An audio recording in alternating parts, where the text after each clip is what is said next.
बरेच दिवस झालं होतं काय आम्ही घराची साफसफाई केली नव्हती, म्हणून ह्यावेळेस शुक्रवारी आम्ही दोघांनी ठरवलं की आपण घराची साफसफाई करूया.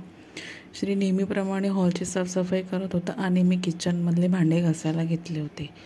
नेमकं 2 काचेचे ग्लास मी एकात टाकले आणि ते काढल्यानंतर मी हात घालून घासायला गेले तर माझा हातच खूप फाटला.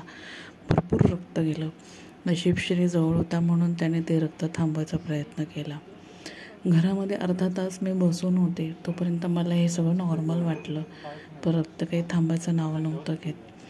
श्री बराच वेळ टाइमपास करून तो सारखा माझ्याकडे येत होता. त्याला राहावलं नाही त्याने, म्हणून मला डॉक्टरकडे घेऊन जायचं ठरवलं. भांडे घासत होते, साफसफाई ते काचेमुळे झाले.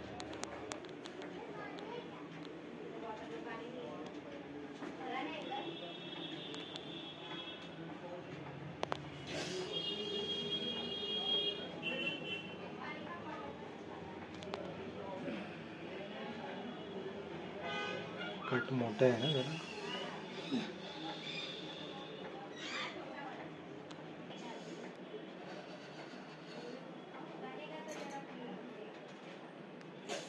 चांगलं फाटलंय. शी काय फाटलं ते बघू नको वाकडा तिकडे फाटलंय. सगळं सरळ फाटलं. 2 मिनिटं दोन मिनिट रक्त येईल नंतर. ते साफ केल्याशिवाय पट्टी करू शकत नाही. हळूहळू झालं. डॉक्टरांकडे गेल्यावर मला खरंच कळालं की ही किती मोठा कट लागला होता. खूप डीप कट लागला होता आणि हे बघून मला अक्षरशः चक्कर यायला लागली आणि मी खूप रडायला लागले. हे सगळं बघून कितीतरी रक्त जात होतं आणि थांबतही नव्हतं. मी काय केलं आणि कसं केलं आणि का मी एवढं धांडरटपणा केला मला खरंच कळायला मार्ग नव्हता. श्री मला बघून खूप पॅनिक होत होता, पण तो खूप शांतपणे सगळं लिहित होता आणि त्यांनी मला डॉक्टरांनी सेप्टिकचं इंजेक्शन घेतलं. इन्फेक्शन होऊ नये गोळ्या सुरू केल्या.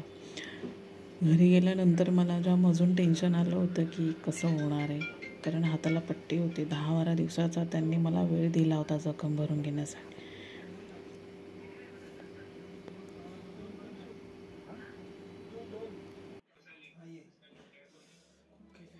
डॉक्टर सगळं काही करतच होते, पण मला सतत डोक्यात विचार होता की मी घरी जाऊन कसं काय सगळं आवरू.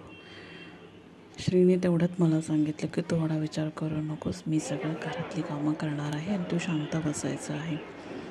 मला जाम टेन्शन आलं होतं, गिल्टी फील वाटत होतं, पण त्याने काही माझं ऐकलं नाही.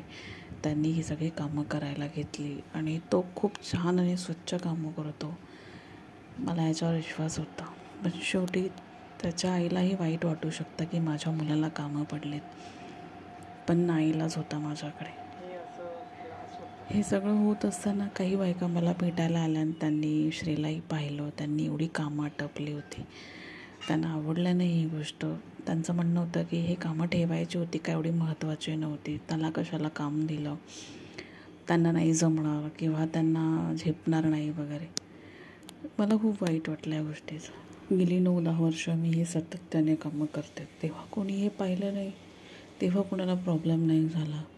म्हणजे बाईची किंमत नाही आहे इथं. पण ही किंमत करायला बाईच कमी पडली ते मला खरंच जाणवलं आणि अशा प्रसंगावरनं माणूस ओळखत आहे. ह्या हिशोबाने पुरुष म्हणून श्री समजदार निघाला, ह्याचा अभिमान वाटतो.